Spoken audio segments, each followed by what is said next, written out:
ಓಂ ಸುಬ್ರಹ್ಮಣ್ಯಾಯ ನಮಃ. ಇವಾಗಿನ ವಿಚಾರ, ಕುಕ್ಕೆ ಸುಬ್ರಹ್ಮಣ್ಯ ಬಂದರೆ ನಾವು ಸುಬ್ರಹ್ಮಣ್ಯರ ಸೇವೆಯನ್ನು ಹೇಗೆ ಮಾಡಿದ್ರೆ ಹೆಚ್ಚಿನ ರೀತಿಯ ನಮಗೆ ಆಶೀರ್ವಾದನ ಕೊಡ್ತಾರೆ, ಹಾಗೆ ನಮ್ಮ ಹೆಚ್ಚಿನ ರೀತಿಯ ಕರ್ಮಗಳನ್ನು ಸುಬ್ರಹ್ಮಣ್ಯರು ಕಳೆಯುತ್ತಾರೆ ಅನ್ನೋದನ್ನು ನಾನು ನಿಮಗೆ ತಿಳಿಸಿಕೊಡ್ತೇನೆ. ವೀಕ್ಷಕರೇ, ಸುಬ್ರಹ್ಮಣ್ಯ ಬರೋ ಮೊದಲನೇ ದಿನವೇ ನಾನು ಹೇಗೆ ಸೇವೆ ಮಾಡ್ತೀನಿ ಅಂತ ಹೇಳ್ತೀನಿ. ಅದೇ ಥರ ನೀವು ಅಳವಡಿಸ್ಕೊಂಡ್ಬಿಟ್ರಿ. ನಾನು ಸುಬ್ರಹ್ಮಣ್ಯ ಬರೋ ಮೊದಲೇ ದಿನವೇ ಹಣ್ಣು, ನೀರು, ಎಳ್ನೀರಲ್ಲಿ ನನ್ನ ದೇಹನ ಮೇಂಟೆನೆನ್ಸ್ ಮಾಡ್ತೀನಿ. ಹಣ್ಣು, ನೀರು, ಎಳ್ನೀರು ಕುಡ್ಕೊಂಡೆ ನಾನು ಇರ್ತೀನಿ. ಆಮೇಲೆ ಅದೇ ದಿನ ರಾತ್ರಿ ಟ್ರೈನು ಅಥವಾ ಬಸ್ಸು ಅಥವಾ ಬೈಕು ಅಥವಾ ಕಾರಲ್ಲಿ ಬರುವಂಥದ್ದು, ಸರಿನಾ? ಬಂದು ನಾನು ರಾತ್ರಿ ಬಂದರೆ ಸಾಮಾನ್ಯ 12 ಗಂಟೆ ಅಂದರೆ ರೀಚ್ ಆಗ್ತೀನಿ. 12 ಗಂಟೆ ಅಂದರೆ ರೀಚ್ ಆಗ್ತೀನಿ. ನನಗೆ ಮತ್ತೆ 3:30 ಅಂದರೆ ಮತ್ತೆ ಸ್ನಾನ ಮಾಡಬೇಕಾಗತ್ತೆ. 3:30 ಅಂದರೆ ಮತ್ತೆ ನಾನು ನೀರಿರುವಂಥ ಪ್ಲೇಸ್ಗೆ ಬಂದು ಸ್ನಾನ ಮಾಡಿಕೊಂಡು 4ರಿಂದ 5 ಗಂಟೆ ಅಂದರೆ ಸುಬ್ರಹ್ಮಣ್ಯ ದೇವಸ್ಥಾನದಲ್ಲಿ ಇರ್ತೀನಿ, ಇಲ್ಲ ಅದಕ್ಕೂ ಮೊದಲೇ ಇರ್ತೀನಿ. ಇದ್ದು ನಾನು ಓಂ ಸುಬ್ರಹ್ಮಣ್ಯಾಯ ನಮಃ, ಓಂ ಸುಬ್ರಹ್ಮಣ್ಯಾಯ ನಮಃ, ಓಂ ಸುಬ್ರಹ್ಮಣ್ಯಾಯ ನಮಃ ಸನ್ನೆಲ್ಲ ಮುಗಿಸಿ ಇದನ್ನು ನಾನು ಹೇಳಕ್ಕೆ ಶುರು ಮಾಡ್ಕೊತೀನಿ, ಸರಿನಾ? ದೇವರಿಗೆ ಸೇವೆ ಅಂದರೆ ಭಕ್ತಿ.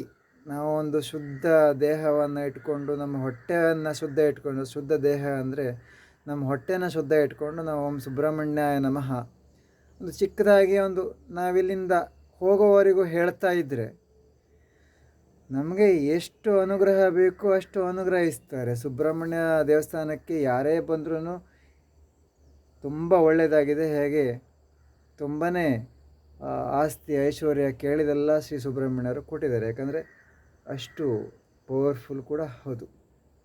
ಅರ್ಥ ಆಯ್ತಾ? ಆಮೇಲೆ ನಾನು ಏನು ಮಾಡ್ತೀನಿ ಅಂದರೆ ಜಪ ನಿರಂತರ ಇಟ್ಕೊತೀನಿ. ಚಿಕ್ಕದಾಗಿ ಹೇಳ್ತೀನಿ, ಸ್ವಲ್ಪ ವಂಶದ ಸುಬ್ರಹ್ಮಣ್ಯ ನಮ್ಮ ಅಂತ ಹೇಳ್ತಾ ಹೋಗ್ತೀನಿ. ಹೇಳ್ತಾ ಹೇಳ್ತಾ ಹೇಳ್ತಾ ಹೇಳ್ತಾ ನಿಮಗೆ ಸುಸ್ತಾದರೆ ಸ್ವಲ್ಪ ನೀರು ಕುಡ್ಕೊ ಅಂತ ಹೇಳಬೇಕು. ಆಮೇಲೆ ನಾನು ಹೇಗೆ ಅಂದರೆ ಬೆಳಗ್ಗೆ ಏನು ಆಹಾರ ತಗೊಳ್ಳಲ್ಲ, ನೀರೇ ಕುಡ್ಕೊಂಡಿರ್ತೀನಿ. ಆಮೇಲೆ ಮಧ್ಯಾಹ್ನ ಏನಾದರೂ ಒಂದು 2 ಬಾಳೆಹಣ್ಣು ತೊಗೊಳ್ತೀನಿ ಅಷ್ಟೇ, ನೀರೇ ಕುಡ್ಕೊಂಡಿರ್ತೀನಿ. ಆಮೇಲೆ ಒಂದು 7 ಗಂಟೆ ಅಥವಾ 8 ಗಂಟೆಗೆ ಉಪ್ಪಿಲ್ಲದೆ ಇರೋ ಆಹಾರನ ಊಟ ಮಾಡ್ತೀನಿ, ಮಾಡಲ್ಲ ಅಂತೇನಿಲ್ಲ. ಅದು ಬೇಕು ಅನ್ನಿಸಿದ್ರೆ. ಇಲ್ಲ ಅಂದರೆ ಹಣ್ಣಲ್ಲೇ ದಿನನ ಕಳಿತೀನಿ, ಸರಿನಾ? ನೀವು ಹೀಗೆ ಮಾಡಿದ್ರೆ ನೀವು ಹೆಚ್ಚಿನ ರೀತಿಯ ಅನುಗ್ರಹವನ್ನು ಪಡಿಬೋದು. ಮತ್ತು ನೀವು ಇಲ್ಲಿಂದ ಹೋಗುವಾಗ ಸುಬ್ರಹ್ಮಣ್ಯಾಯ ನಮಃ ಅಂತ ಮುಗಿದ ಮೇಲೆ, ನಿಮ್ಮ ಜಪ ಅಥವಾ ಬಾಯಿ ಬಿಟ್ಟು ಹೇಳುವಂಥದ್ದು ಮುಗಿದ ಮೇಲೆ ನೀವು ಕೇಳ್ಕೋಬೇಕು, ಮನಸ್ಸೊಳಗೆ ಕೇಳ್ಕೊಬೋದು. ನಿಮಗೆ ಏನೇನು ಕೆಲಸಗಳಾಗಬೇಕು, ಒಂದು ವ್ಯವಹಾರನ ಒಂದು ರಿಯಲ್ ಎಸ್ಟೇಟ್ ಬಿಸ್ನೆಸ್ಸು ಅಥವಾ ಮದುವೆ ವಿಚಾರವ ಅಥವಾ ಏನೇ ಆಗಿರಲಿ, ಆದರೆ ಅಷ್ಟು ಭಕ್ತಿಯನ್ನು ಮಾಡಬೇಕು ಕೂತು. ನಾವಿಲ್ಲಿ ಸುಬ್ರಹ್ಮಣ್ಯ ದೇವಸ್ಥಾನಕ್ಕೆ ಬಂದು ಸ್ನಾನನೂ ಮಾಡದೆ ದರ್ಶನ ಮಾಡೋದು, ಅಲ್ಲೇ ಮಲಗೋದು ದೇವಸ್ಥಾನದಲ್ಲೇ, ಅಲ್ಲೇ ಗಲೀಜು ಮಾಡೋದು, ಅಲ್ಲೇ ಜಗಳ ಆಡೋದು, ಅಲ್ಲೇ ಇಲ್ಲದೆ ಇರೋ ಮಾತುಗಳನ್ನು ಆಡೋದು, ಇದನ್ನೆಲ್ಲ ಮಾಡಿದ್ರೆ ನಮಗೆ ಯಾವುದೇ ರೀತಿಯ ಅನುಗ್ರಹ ಸಿಗೋದಿಲ್ಲ. ನಾವು ಇನ್ನಷ್ಟು ಕರ್ಮಕ್ಕೆ ಗುರಿಯಾಗ್ತೀವಿ. ಸುಬ್ರಹ್ಮಣ್ಯರು ಎಲ್ಲ ನೋಡ್ತಾ ಇರ್ತಾರೆ. ಅವರು ಬರೀ ಗರ್ಭಗುಡಿಯಿಂದ ಮಾತ್ರ ನೋಡೋದಲ್ಲ, ಪ್ರತಿಯೊಬ್ಬ ಮನುಷ್ಯನ ಮುಖಾಂತರದಿಂದನೂ ನೋಡ್ತಾ ಇರ್ತಾರೆ. ನೀವು ಏನೇನು ಮಾಡ್ತೀರಿ ಎಲ್ಲ ಅರ್ಥ ಆಯ್ತಾ? ಸುಬ್ರಹ್ಮಣ್ಯರ ಕಣ್ಣು ಇಡೀ ಜಗತ್ತಿನಲ್ಲೂ ಆವರಿಸ್ಕೊಂಡಿದೆ. ಅವರ ದೃಷ್ಟಿ ಅವರಿಗೆಲ್ಲ ಗೊತ್ತಾಗತ್ತೆ ನಾವೇನು ಮಾಡ್ತೀವಿ ಏನು ಮಾಡಲ್ಲ ಅಂತ. ಹಾಗಿದ್ದಾಗ ನಾವು ಮನೇಲಿ ಏನೋ ಮಾತಾಡ್ಕೋತೀವಿ, ಏನೋ ಬಿಡ್ತೀವಿ. ಆದರೆ ದೇವಸ್ಥಾನದಲ್ಲಿ ಹೇಗೆ ಅಂದರೆ ಎಷ್ಟೋ ಜನ ಭಕ್ತರು ಬಂದಿರ್ತಾರೆ, ಎಷ್ಟೋ ಜನ ಜಪ ಮಾಡ್ತಾ ಬಂದಿರ್ತಾರೆ, ಎಷ್ಟೋ ಜನ ತುಂಬ ಒಂದು ನೆಮ್ಮದಿಯನ್ನು ಪಡ್ಕೋಬೇಕು, ಎಷ್ಟೋ ಕಷ್ಟಗಳನ್ನು ಕಳ್ಕೋಬೇಕು ಅಂತ ಬಂದಿರ್ತಾರೆ ದೇವಸ್ಥಾನದಲ್ಲಿ.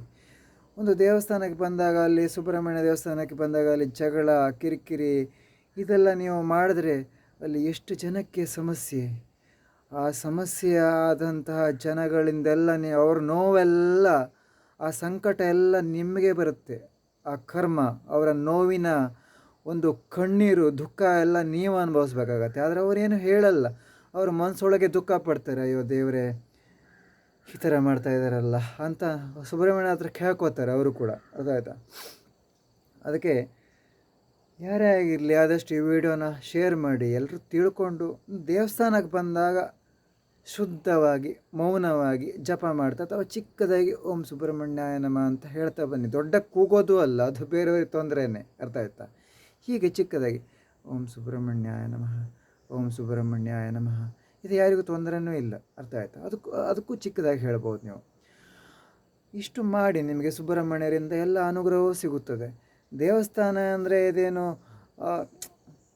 ಎಲ್ಲಿ ಅಲ್ಲಿ ತಿರುಗಾಡಕ್ಕೆ ಹೋಗೋದು, ಇಲ್ಲಿ ತಿರುಗಾಡಕ್ಕೆ ಹೋಗೋದು, ಅದು ಇದು ಅಲ್ಲ, ಅರ್ಥ ಆಯ್ತು? ದೇವಸ್ಥಾನ ಅಂದರೆ ದೇವರು ನಮಗೆ ಬೇಕು, ನಮ್ಮ ಮಕ್ಕಳಿಗೆ ಬೇಕು, ನಮ್ಮ ಮೊಮ್ಮಕ್ಕಳಿಗೆ ಬೇಕು.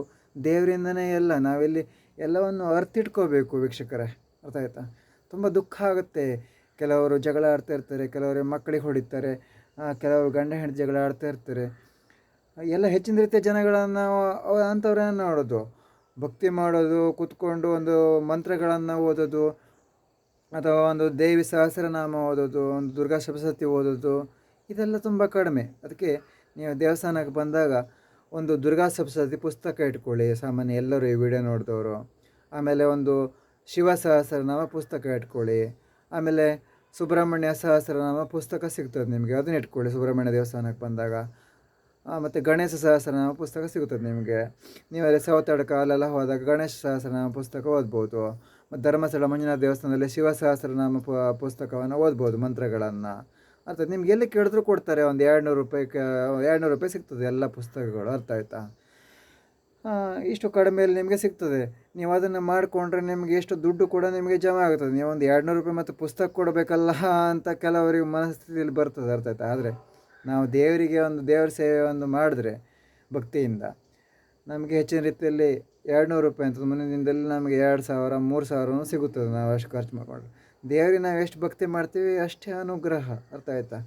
ಎಲ್ಲ ಕೊಟ್ಟು ಬಿಡಬೇಕು, ದೇವರನ್ನು ಕೈ ಮುಗಿದು ಎಲ್ಲ ಕೊಟ್ಬಿಡುವ ಅಂದರೆ ಹಾಗೆಲ್ಲ ಅಲ್ಲ. ಅದು ದೇವರು ಕೂಡ ನೋಡ್ತಾರೆ ಎಷ್ಟು ಭಕ್ತಿ ಇದೆ, ಏನಿದೆ, ಏನು ಕೊಡಬೇಕು, ಏನು ಬಿಡಬೇಕು ಇವರಿಗೆ ಅಂತೆಲ್ಲ, ಅರ್ಥ ಆಯ್ತು? ಅದಕ್ಕೋಸ್ಕರ ಆದಷ್ಟು ಈ ವಿಡಿಯೋನ ಶೇರ್ ಮಾಡಿ. ಆದಷ್ಟು ದೇವಸ್ಥಾನಕ್ಕೆ ಬಂದಾಗ ಒಂದು ಭಕ್ತಿಯಿಂದ ಆ ದೇವರ ನಾಮಸ್ಮರಣೆ ಮಾಡ್ತಾ, ದೇವರ ದರ್ಶನ ಮಾಡಿಕೊಂಡು ನಿಮ್ಮ ಎಲ್ಲ ಆಸೆ ಕನಸುಗಳನ್ನು ನೆರವೇರಿಸ್ಕೊಳ್ಳಿ ಅಂತ ಹೇಳ್ತಾ ವಿಡಿಯೋನ ಮುಗಿಸ್ತೇನೆ.